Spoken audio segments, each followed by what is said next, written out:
자, 30 요거 강의 노트 있죠? 39페이지 한번 보겠습니다. 자, 부동산 시장론 해갖고, 자, 일단 부동산 시장 총론에서 시장의 전체적인 어떤 개략적인 내용을 확인해 보겠습니다. 자, 먼저 시장의 형태 해갖고, 네, 우리 교재에는 아마, 자, 이 174페이지 있을 겁니다. 몇 페이지라고요? 174페이지. 그 빨간 책 있죠? 그거보다는 가능하면 요거 위주로 하면서 그 문제를 풀면 됩니다. 문제 풀면. 자, 일단은 시장이 뭐냐? 시장이라는 거 바로 밑에 볼게요. 매도인과 매수인에 의하여 재화의 거래가 자발적으로 이루어지는, 그러니까 매도인과 매수인이 만나서 가격과 수량이 결정되는 이러한 어떤 구체적인 장소가 될 수도 있고, 때로는요 추상적인 장소가 될 수 있는 겁니다. 예를 들어 구체적 하면은 보통 남대문 시장, 동대문 시장 이런 식으로 해서 물건을 직접 갖다 놓고 사고 파는 시장 있죠. 요걸요 구체적 시장 해줍니다. 근데 구체적 시장의 형태가 아닌 것들은 다요 추상적 시장이다 이렇게 해주면 됩니다. 예컨대 우리 G마켓 들어가서 옷 같은 거 구입할 수 있어 없어요? 있죠. 요거는 물건을 갖다 놓고 사고 파는 건 아니죠. 물건 엉뚱한 데 가 있는데 거래만 컴퓨터상으로 하는 거 아닙니까? 이런 형태를 다요 추상적 시장이다 해주는 겁니다. 뭐라고요? 추상적 시장. 자, 그러면 이번에는 시장은 이게 크게 두 가지 형태로 구분할 수 있습니다. 이렇게. 자, 시장은 이제 완전 경쟁 시장이다. 자, 완전 경쟁은 뭐 그야말로 경쟁이 완전하다 그런 의미입니다. 그러니까 어떤 공급을 위한 수요자들의 경쟁, 수요를 위한 공급자들의 경쟁이 그게 달아있다는 얘기죠. 이거 가지고 무슨 얘기인지 모르겠네요. 무슨 얘기냐면 누군가가 엄청난 큰 돈을 벌고 있다. 지금부터 큰 돈을 벌라고요? 초과 이윤 해줄게요. 무진장 큰 돈을 벌고 있으면 다른 공급자들이 그걸 놔둬요 안 놔둬요? 안 놔두죠. 치열하게 경쟁을 하면서 초과이윤이 없어질 때까지 싸운다는 얘기입니다. 그러니까 먹을 게 있는 한은 막 싸운다는 얘기죠. 먹을 게 뭐라고요? 없어질 때까지 싸운다는 얘기입니다. 그러니까 어쨌거나 완전 경쟁에서는 절대로 누구라도 절대로 정상 이상의 이윤을 얻을 수가 없는 겁니다. 초과 이윤을 얻을 수가 없다는 얘기죠. 그리고 이러한 시장에서는 자기네들이 마음대로 가격을 결정하면 안 됩니다. 가격 순응자다. 시장에서 결정되는 가격을 따를 수밖에 없는 겁니다. 그러면 누구라도 절대 큰 돈을 못 번다, 초과이윤을 못 얻는다, 이런 시장은 현실적으로 존재할 수 없는 시장입니다.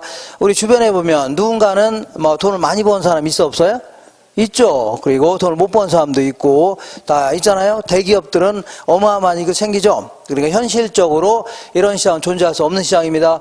근데 존재도 없는 시장을 뭐하러 설명하려고 하냐면 이 완전 경쟁의 요건이 네 가지인데 네 가지를 어느 하나라도 못 갖췄다. 그러면 불완전 경쟁이 되는 겁니다. 그럼 결국은 불완전 경쟁 시장을 설명하려다 보니까 뭐 만들어 본 시장 있죠? 이런 시장이 뭐라고요? 완전 경쟁 시장입니다.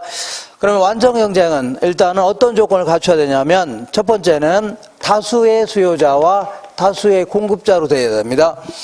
예를 들어서 어떤 지역에 공급자가 한 명밖에 없다. 그러면 지 마음대로 가격을 결정할 수 있어 없어요? 결정할 수 있죠. 그러면서 무지막지한 이익을 챙긴다는 얘기죠. 근데 그게 아니라는 얘기입니다. 자, 얘는 고만고만한 수요자라든가 고만고만한 공급자가 문제가 많다는 얘기죠. 그러니까 몇몇 기업이 시장을 지배하지 못한다는 얘기입니다. 이렇게. 두 번째는요, 동질의 상품을 판매해야 됩니다. 아무리 공급자가 많다 하더라도 어떤 기업은 유독히 품질이 아주 좋다. 그러면 그쪽으로 몰려요 안 몰려요? 몰리죠. 그러면서 무지막지한 이익을 챙기는데 그렇지 않다는 얘기입니다. 품질도 똑같다고 가정하는 겁니다. 모든 재화나 서비스가 똑같다고 가정해야 됩니다. 그러니까 다시 말하면 이 품질 가지고도 절대 큰 돈을 벌 수 있어 없어요? 없다는 얘기입니다. 그리고 이 시장은 극히 일시적으로 아무리 완전 경쟁이라 하더라도 극히 일시적으로 큰 돈을 벌 수는 있습니다. 예를 들어 볼게요. 자, 어떤 사람이 이제 여기에 여자고등학교가 딱 들어온다 하길래, 여고가 들어온다 하길래 잽싸게 이 앞에다 라면집을 딱 차린 겁니다. A라는 라면집. 그러니까 아주 잽싸게 차리니까 여학생들이 갈 데가 있어 없어요? 없죠. 여기밖에 없죠. 그러니까 이 라면집은 아주 큰 돈을 벌 수 있겠네요. 그죠? 그러면 이렇게 큰 돈 버는 곳에는 다른 기업들이 가만둬야 안 놔둬요? 안 놔둬서 이렇게 즉각적이고 신속하게 다른 기업이 들어오기 시작합니다. 그러면 막 들어오니까 어디가 얘가 이제 초과이윤이 줄어들겠죠? 먹을 게 줄어들 거 아닙니까? 그러면 어디까지 들어오냐면 이 먹을 게 있는 한 계속 들어오는 겁니다. 먹을 게. 근데 만약에 그러니까 이게 없어질 때까지 그러니까 지나치게 또 많이 들어오면 또 손해볼 수 있어 없어요? 손해볼 수 있죠. 그러면 장사 안 되니까 또 빠져나갈 수 있다는 얘기죠. 그러다 보니까 결국은 누구라도 뭐라고요? 극히 일시적으로는 큰 돈을 벌 수 있지만 나중에는요 정상적인 이윤 있죠. 요거밖에 다 못 얻는 겁니다. 자, 먹고 살 만큼의 이윤밖에는 못 얻는 시장입니다. 그러니까 누군가가 아주 큰 돈을 벌고 있다. 그러면 즉각적으로 다른 기업이 진입도 아주 자유로워되고 그 다음에 장사 안 되면요 빠져나가는 걸요 퇴거라는 겁니다. 퇴거도 뭐라고요? 자유롭다는 얘기죠. 이런 시장입니다. 그리고 이런 시장에서는 정보를 가지고도 절대 큰 돈을 벌 수 없습니다. 이걸요 완전한 정보를 공유한다 그렇게 얘기합니다. 여기서 완전한 정보라는 것은 공표되어 있는 정보뿐만 아니라 공표되지 않은 정보 있죠. 이것도 모조리 시장 구성원은 알고 있다고 가정해야 됩니다. 그러니까 아직 정보가 발표도 안 했는데 불구하고 다 알아요 몰라요? 알고 있다는 얘기입니다. 예를 들어서 내가 어떤 지역이 국토교통부에 삼촌이 있어갖고 이 지역이 지하철이 통과한다고 나한테 살짝 귀뜸해줬어요. 그죠? 그러면 나는 잽싸게 여기로 가야 한가요? 가서 땅을 구입하려다 보니까 이미 다른 사람도 다 알아요 몰라요? 다 알고 있다는 얘기죠? 그죠? 그러니까 올라갈 때 다 올라가 있는 겁니다. 이런 식으로 공표되지 않은 정보마저도 다 뭐라고요? 시장 가치에 반영돼 있다는 얘기입니다. 그죠? 그러니까 절대 정보를 가지고도 절대 큰 돈을 벌 수 있어 없어요? 없다는 얘기입니다. 이런 시장을 뭐라고요? 완전 경쟁 시장이다 해줍니다. 그러면 우리 부동산 시장은 이 네 가지 조건을 갖춘 게 한 개라도 없는 시장입니다. 먼저 볼게요. 먼저 부동산은 비싸요, 싸요? 비싸죠. 그러니까 또 지역시장이 될 수밖에 없기 때문에 지역마다 이 소수의 판매자와 소수의 구매자 있죠. 이게 될 수밖에 없는 겁니다. 아주 비싼 부동산이기 때문에. 그렇잖아요. 그리고 또한 동질의 상품을 판매해야 되는데 부동산은 똑같은 게 있어 없어요? 없어요. 일단 위치부터 다르고 다 다른 거 아닙니까? 개별성 때문에 다 다르다는 얘기죠. 그리고 아까 얘기한 대로 이렇게 어떤 지역에 어떤 사람이 건물을 딱 지었습니다. 지어갖고 오피스텔 같은 거 지어서 아주 대박이 났습니다. 대박 났어요. 그죠? 그러면 나도 한번 여기다 오피스텔 지어야 되겠다는 얘기죠. 이렇게 지으려고 하는데 문제는 오피스텔 짓는 게 한두 푼 가지고 되는 게 아니죠. 그죠? 그러니까 무지막지하게 막대한 자금 필요한 거죠. 그잖아요? 돈도 빌려야 되고 이런 게 그러니까 자금 확보가 안 되면 칠 수 있어 없어요? 힘들다는 얘기입니다. 그러니까 진입하기도 힘들 뿐만 아니라 그리고 또한 정부에서 추가로 못 짓게 할 수도 있죠. 다양한 형태의 진입 장벽이 존재하는 바람에 계속해서 얘는 큰 돈을 벌 수도 있는 겁니다. 그리고 설사 들어왔다고 치자. 들어왔다. 이게 없어질 때가 들어왔죠. 이게 지나치게 많이 들어오면 또 손해 나요 안 나요? 손해할 수 있죠. 그러면 빠져나가는 것도 자유로워야 되는데 자, 이 오피스텔이 임대가 안 된다고 해서 아이고 나 때려치겠다 한다고 살 수 있나요? 그죠? 임대 안 된다고 빠져나오기도 힘들죠? 그대로 놔둘 수밖에 없네요. 그래서 계속 손해나는 경우도 계속 하다는 얘기죠. 계속해서. 그러니까, 자, 이 기업의 진입 퇴거가 아주 자유롭지 못하기 때문에 결국은 기존에 있는 업체가 무진장 큰 돈을 벌거나 계속 손해볼 수도 있다는 얘기죠. 이런 겁니다. 그 다음에, 우리 보면, 우리 완전한 정보를 공유해야 되는데, 우리 장관 청문회에서 낙마하는 사람들 있죠. 이런 사람들이 이런 사람들이 낙마하는 가장 큰 이유 중에 하나가 자기가 공직생활을 하면서 얻은 정보 있죠. 어느 지역에 들어가고 지하철 같은 게 들어오는가 이거 알아요 몰라요? 알죠. 그런 정보를 가지고 그런 거를 다른 사람 알아요 몰라요? 모를 거 아닙니까? 그래 그런 정보를 가지고 자기 이름으로 투자했다가는 나중에 걸려들 가능성이 높으니까 친구 명의로 사촌 명의로 투자했다가 나중에 걸려드는 거죠. 그러니까 아직 공표되지 않은 정보는 우리 같은 사람 알아요 몰라요? 모를 수 있다는 얘기입니다. 그러니까 이러한 공표되지 않은 정보를 몰래 입수만 할 수 있다면 무지막지한 이익을 생길 수 있다는 얘기죠. 이런 시장이 일반적입니다. 이렇게 부동산 시장 알겠죠? 그러니까 이 네 가지 조건을 갖춘 게 하나도 없는 겁니다. 그러면 이제 이 불안정 경쟁일 경우는 결국은 누군가는 어마어마한 이익을 챙긴다는 얘기입니다. 초과 이윤을 얻을 수 있다는 얘기죠. 그리고 이런 시장에서는 스스로 가격도 결정할 수 있는 겁니다. 가격을 결정하면서 무지막지한 이익을 챙길 수 있다는 얘기죠. 이런 시장을요 불안전 경쟁이다. 그래서 여기에는 우리 경제학에서는 크게 한 세 가지 형태로 구분하는데 먼저 독점 시장이다. 그 다음에 과점 시장, 그 다음에 독점적 경쟁 이렇게 뭐 구분합니다. 독점적 경쟁 시장이다. 그러니까 독점 시장은 뭐 그야말로 공급자가 한 명인 시장, 이런 시장을요 독점 시장이다. 그러니까 공급자가 한 명이니까 우리나라로 치면 전체로 따진다면요 전력 시장 같은 거 있죠? 이런 게 하나의 독점 시장입니다. 조금 또 줄여본다면 어떤 섬지방에 또 편의점이 하나밖에 없다. 그럼 이것도 뭐가 될 수 있다고요? 독점자가 될 수 있는 겁니다. 어쨌거나 독점자는 공급자가 한 명밖에 안 되니까 지 마음대로 가격을 결정해야 하네요? 하는 거 아닙니까? 그러면서 무지막지한 이익을 챙길 수 있는 거죠. 이런 게 뭐라고요? 독점 시장입니다. 그 다음에 과점 시장은 뭐 공급자가 두세 명, 많게는 서너 명 정도가 시장을 지배하는 이러한 구조를요, 과점 시장이라는 겁니다. 보통 이제 대기업들이 주도하는 시장은 거의 다 뭐라고요? 과점 시장입니다. 우리 핸드폰 통신 시장은 SK하고 KT하고 또 뭐가 있어요? LG 있죠? 이런 데가 그 셋이서 지배하고 있는 거 아닙니까? 그 얘네들은 어떤 형태로 가격을 결정하냐면 공급자가 몇 명 안 되죠? 그러니까 보통 이제 알게 모르게 가격 담합을 합니다. 뭘 한다고요? 가격 담합. 우리가 핸드폰 요금이 어느 정도 내려가면 더 이상 안 내려갑니다. 이런 식으로 해서 가격 담합을 통해서 무지막지한 이익을 챙깁니다. 그러면 얘네들은 비가격 경쟁 이런 걸 통해서 무지막지한 이익을 챙겨가는 이러한 형태를요, 과점 시장이라는 겁니다. 그 다음에 독점적 경쟁은 우리 주변에서 볼 수 있는 자영업자들 시장 이런 게 일종의 독점적 경쟁인데 요거는 웬만한 것들은 완전 경쟁 요건을 갖췄습니다. 다만 어느 하나가 독점적인 요소가 있다는 얘기죠. 우리 미장원 시장이라든가 우리 음식점 시장 같은 데 보면 우리 미장원 같은 경우 보면 아무래도 이 미장원은 다수의 수요자와 다수의 공급자로 되어 있을 겁니다. 그리고 미장원 하는 게 뭐 어렵진 않죠. 5천만 원, 1억 정도 있으면 충분히 할 수 있는 거죠. 장사 안 되면 빠져나가는 것도 자유롭다는 얘기입니다. 그 다음 미장원 하는데 어마어마한 정보가 필요하진 않겠죠. 다만 이 동질적인 상품이 아니라 상호 이질적인 제품, 다시 말하면 제품 차별화를 통해서 상당한 이익을 챙길 수가 있는 이러한 시장을 뭐라고요? 독점적 경쟁이라는 겁니다. 우리 어떤 미장원 가면 유독히 손님이 많은 미장원 있어 없어요? 있죠. 거기 가면은 뭐 이 헬멧 같은 거 큰 거 쓰고서 앉아있는 사람이 굉장히 많죠. 잡지 같은 거 보면서. 그런데 보면 뭔가가 좀 차이가 있을 겁니다. 품질이, 그러니까 파마를 아주 잘한다든가 머리를 잘 깎는 저기 카트를 잘한다든가 서비스가 좋다든가 뭔가 있겠죠. 그러면 이런 데는 그 단골이 몰려요, 안 몰려요?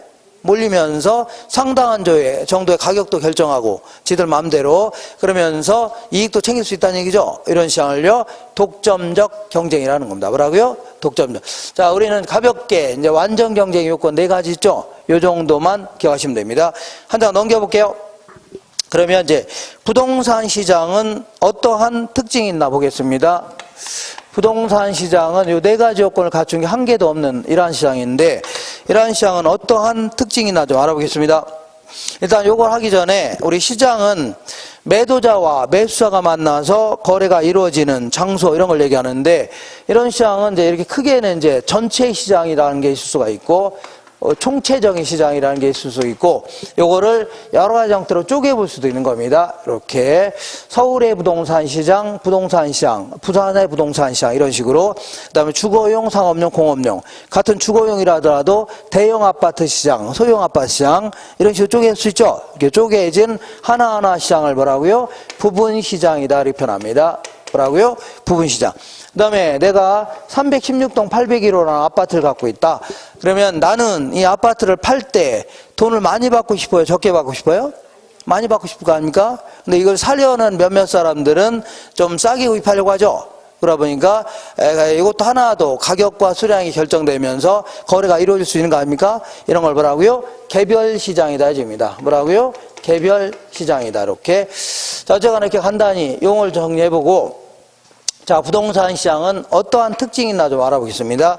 요거는 예를 들어서 맥주 시장이 있는가 하면, 카스 맥주 시장이 있는가 하면 부동산 시장이 있다고 치자. 어떠한 차이점이 있나 그런 얘기입니다. 자, 먼저 맥주 같은 경우는 전국 단위로 가격도 거의 비슷하겠죠. 그죠? 전국적인 시장이 되는데, 부동산은 일단은 꼼짝해요, 안 해요?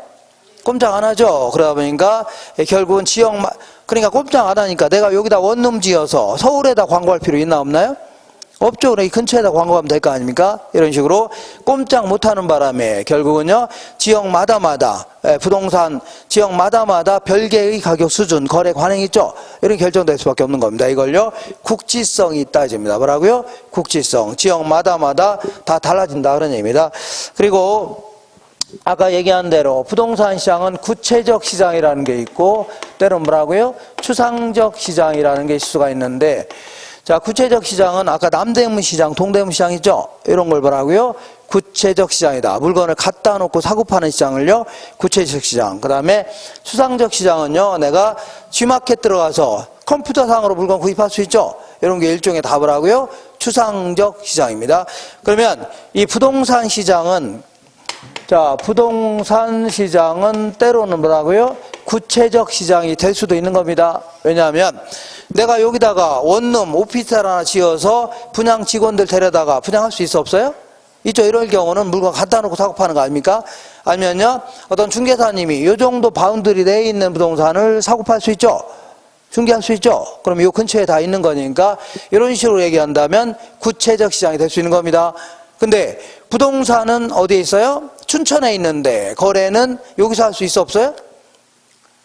아, 여기 할 수 있어 없어요? 있잖아. 마석에 있는 걸 여기서 거래할 수 있는 거 아닙니까? 이런 식으로 얘기한다면 부동산은 엉뚱한 데 가 있는데 거래는 여기서 하는 거 아닙니까? 여기서는 뭐를 가지고요? 거래 계약서만 주거니 받거니 하는 거 아닙니까? 이런 형태를 답을 하고요, 추상적 시장입니다. 그러니까 때로는 추상적 시장이 될 수 있기 때문에, 자, 이 춘천에 있는 부동산이 어떤 건지 확인해야 돼요? 안 해야 돼요? 해야 되죠. 이 정보 활동을 필요로 할 수밖에 없는 겁니다. 근처에 학교는 있는지, 도로는 잘 깔려져 있는지, 가격대는 적정한지, 그리고 때로는요, 어떤 정보는 직접 가서 확인도 해야 돼요? 안 해야 돼요? 해야 되죠. 이런 거를 임장 활동을 요구한다 이겁니다. 이렇게. 그 다음에 내가 맥주를 내가 2,000원에 구입한 거를 굳이 이걸 공개하지 않을 필요가 없죠. 왜냐면 다른 사람 다 이렇게 구입하는 거 아닙니까? 근데 부동산은, 자, 이 개별성이라는 특성 때문에 거래할 때마다 아니면 부동산마다 가격은 다 다를 수밖에 없는 겁니다. 평당, 토지 같은 경우는 다 다를 수밖에 없기 때문에 때로는요, 탈세 목적이라든가 재산의 은닉 목적으로, 자, 거래 내용을 숨기려고 하는 경향도 강하다는 얘기죠. 왜냐하면 우리 한번 볼게요. 우리 다운 계약서 이거 왜 쓰나요? 안 쓰는 이유는 이 세금 덜 내려고 하는 거 아닙니까? 이런 게 옛날에는 관행화된 거죠. 그러다 보니까 이런 게 자꾸 이런 숨기려고 하는 경향이 강합니다. 그러다 보니까 내가 어떤 부동산을 구입하는데 과거에 거래했던 가격이 뭐 적정한지 알 수 없는 경우가 많죠. 그러니까 자꾸 정보 탐색 비용, 이게 커질 수밖에 없는 겁니다. 그 다음에 우리 맥주 같은 경우는 똑같은 규격으로, 카스 맥주 같은 경우 똑같은 품질로 똑같은 박스에 담아서 전국에 배포할 수 있죠. 이 규격화 가능하다 입니다. 이렇게. 근데 부동산은 똑같은 게 있어 없어요? 없죠. 그러니까 자, 이따 위치부터 다르고 다 다른 거 아닙니까? 개별성 특성 때문에 맥주 같은 경우는 하나의 물건에는 하나의 가격이 형성될 수 있는 건데 토지는 한 평당 다 다르죠. 일물 일가의 법칙이 적용될 여지가 없는 겁니다. 그 다음에 비조직성이라고 해서 우리 카스 맥주 같은 경우는 똑같은 규격으로 똑같은 품질로 전국에 배포하는 거 아닙니까? 그러니까 어디서나 전국 어디 가서나 똑같은 맥주를 구입할 수 있죠. 그러니까 총판에서 시작해서 도매상, 그리고 전국 구석구석까지 소매상에 이르기까지 조직화된 시장이 있죠. 이걸 만들 수가 있는 겁니다. 근데 부동산은 일단 똑같은 게 있어 없어요? 없죠. 하나하나 일단 다 보고 거래해야 됩니다. 그리고 또한 내가 예를 들어서 양주에 부동산이 있다. 그럼 양주까지 가서 확인해야 돼, 안 해야 돼요? 해야 돼. 부동성 때문에 결국은 직거래가 될 수밖에 없는 겁니다. 무슨 거래라고요? 직거래. 직접 매도자와 매수자가 만나서 거래가 될 수밖에 없다는 얘기죠. 이걸 뭐라고요? 비조직성이라는 겁니다. 그 다음에 수급 조절이 곤란하다. 자, 토지 같은 경우는 토지 수요가 증가하면 가격이 올라가요, 안 올라가요? 올라가면 공급자가 토지의 공급을 늘리고 싶은데 문제는 토지를 새롭게 만들어 공급할 수 있나 없나요? 없죠. 그러니까 결국은 토지 같은 경우는 수요 때문에 가격이 결정되죠. 그러니까 수요 때문에 가격이 폭등하거나 폭락할 수밖에 없죠. 균형 가격이 형성될 여지가 없는 겁니다. 자, 그 다음에 이번에는 부동산도, 건물도 마찬가지입니다. 아파트 같은 경우에도 아파트에 대한 수요가 증가하면 가격이 올라갈 수 있죠. 그러면 공급량을 늘리고 싶은데 즉각적으로 늘릴 수 있나요? 늘릴 수 없죠. 그러니까 단기적으로는 수요 때문에 가격이 결정되는 거 아닙니까? 이거를 균형 가격이라 하기는 아주 곤란하다. 그런 얘기입니다. 그래서 단기적으로는 가격 왜곡 현상이 발생한다. 얘기입니다. 그 다음에 뭐 이런 얘기를 해볼게요.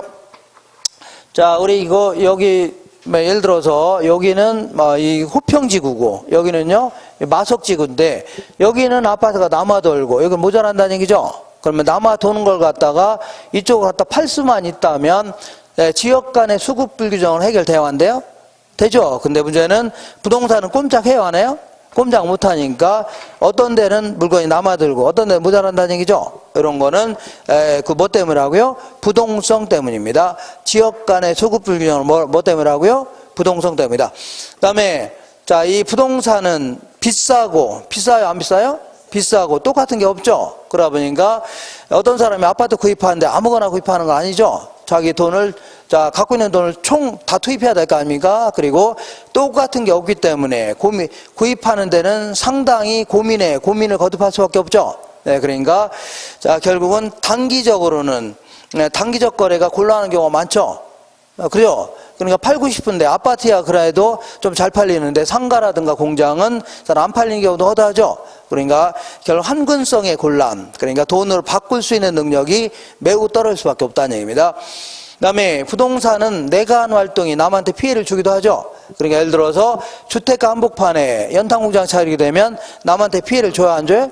주죠. 그러니까 여러 가지 공법적으로나 공법상, 사법상의 다양한 제한이 따를 수밖에 없는 겁니다. 그죠? 그러니까 우리 시장이 균형을 이루지 못할 때 가격이 올라가면 공급량을 늘리고 싶은데 정부에서 못 짓게 한다든가 못 팔게 할 수 있죠. 그러다 보니까 항상 시장 자율조정 기능을 저하시킨다 이렇게 표현합니다.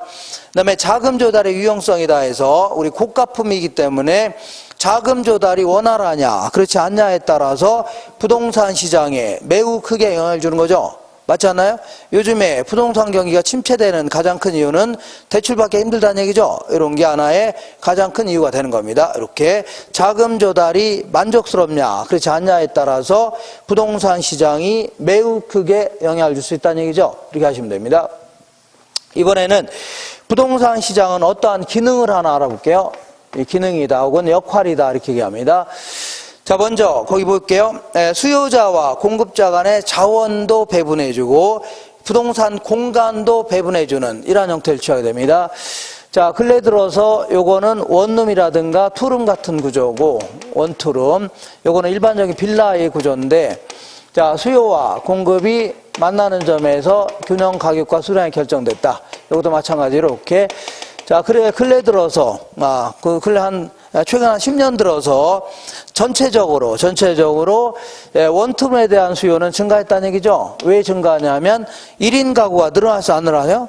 늘어나죠. 그러니까 원투룸에 대한 수요는 증가하는 추세입니다.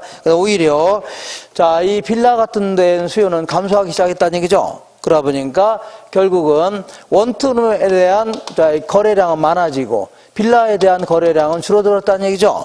그러면 우리 소비자들이 갖고 있는 돈들이 빌라에서 빠져나와서 어디라고요? 원투룸 쪽에 투입되는 겁니다.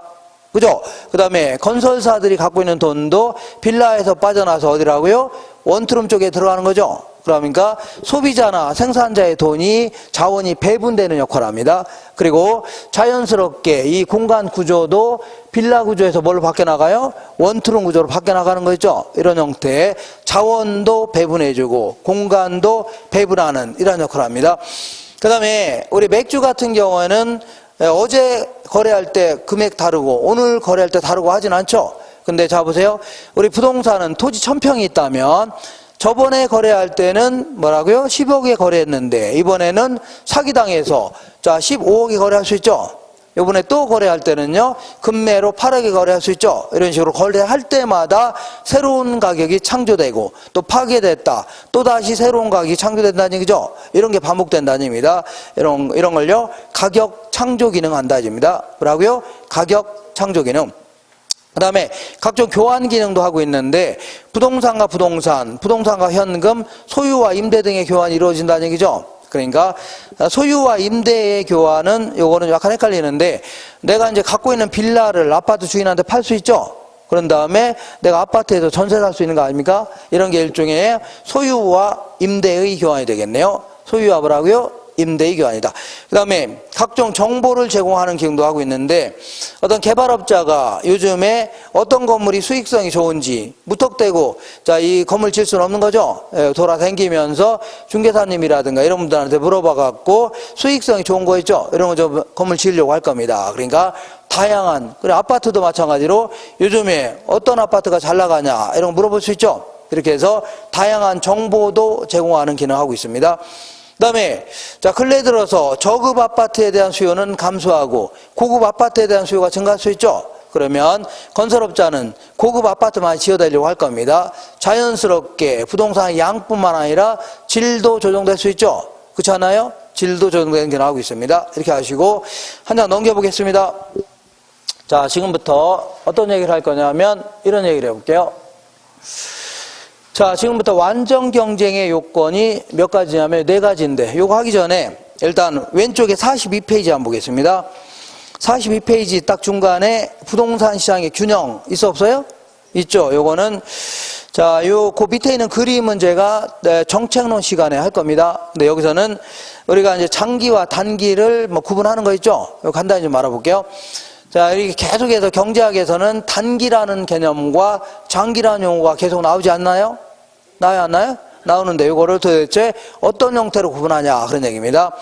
그래서 이런 얘기입니다. 이거는 개별 기업 입장에서도 구분이 할 수 있고 시장 전체에서도 구분할 수 있는데 자, 개별 기업 입장에서는 이런 얘기입니다. 어떤 맥주 만드는 회사가 있는데 맥주 가격이 좋아졌다. 그러면 맥주를 더 만들고 싶어요? 덜 만들고 싶어요? 더 만들고 싶을 거 아닙니까? 소주 같은 거 덜 만들고 맥주를 더 만들고 싶은데 근데 문제는 아무리 많이 만들어도 자기가 갖고 있는 생산 시설이 있죠? 공장 있을 거 아닙니까? 그 범위 내에서 늘릴 수 있는 거지 그 이상 늘릴 수는 없는 거죠? 그죠? 그러니까 근데 기간을 좀 길게 잡아봐요. 계속해서 맥주 가격이 좋아진다면 공장을 새로 신설해서 새로 만들어서 공급할 수 있어 없어요? 있죠? 그죠? 그러니까 보통 이제 개별 기업의 입장에서 단기라면 보통 새롭게 시설 확충이 곤란한 짧은 기간이죠. 이걸 보통 단기라는 겁니다. 장기는요, 새롭게 공장을 지어서 추가로 공급할 수 있는 기간, 긴 기간 있죠. 이걸 뭐라고요? 장기라는 겁니다. 장기 이렇게 하시고 그 다음에 시장 전체에서는 이런 얘기를 볼게요. 이 부분은 다시 정책론에서 다시 할 겁니다. 주택가가 있는데 어떤 사람이 내 땅이라고 연탄공장을 딱 차렸습니다. 그러면 남한테 피해를 줘야 안 줘요? 줄 수 있는 거 아닙니까? 그러면서 보상하면 상관없는데 보상 안 한다는 얘기죠. 이걸요, 부의 외부 효과에 줍니다. 뭐라고요? 부의 효과. 그래서 안 되겠다. 이 지역을 전용 주거지로 묶어놓겠다는 얘기죠. 네, 그러면 공장 나가라는 얘기 아닙니까? 나가면 이 동네는 쾌적해져요? 안 쾌적해져요? 쾌적한 동네로 바뀌니까 이 부동산에 대한 수요는 증가할 겁니다. 그러면 가격이 급등할 수 있죠. 그럼 가격이 좋아지면 건설사가 이런 데다 아파트 짓고 싶어 안 짓고 싶어요? 옛날이나 생산비가 큰 차이가 없다면 여기다 막 짓고 싶죠. 근데 이런 것들은 시간이 걸려요 안 걸려요? 꽤 걸린다는 얘기입니다. 그래서 보통 이게 단기라 하면 다른 기업이 들어와서 아파트 지어서 팔기에는 좀 짧은 기간이죠. 그죠? 이런 걸요, 단기라는 겁니다. 장기는요, 다른 기업이 들어와서 아파트 지어서 팔 수 있는 긴 기간이죠? 이걸 뭐라고요? 장기라는 겁니다. 이해가 되겠죠? 이렇게 하시고, 다른 거는 지금 안 해도 됩니다. 네, 이거는 다다음 주 정도에 할 거니까 이렇게 하시면 됩니다. 자, 지금부터 뭘 할 거냐 하면, 이렇게, 효율적 시장이라는 걸 공부할 건데, 무슨 시장이라고요? 효율적 시장. 네, 요거는 아무래도 약간 시간이 걸리는 바람에 잠깐만 쉬었다 하겠습니다.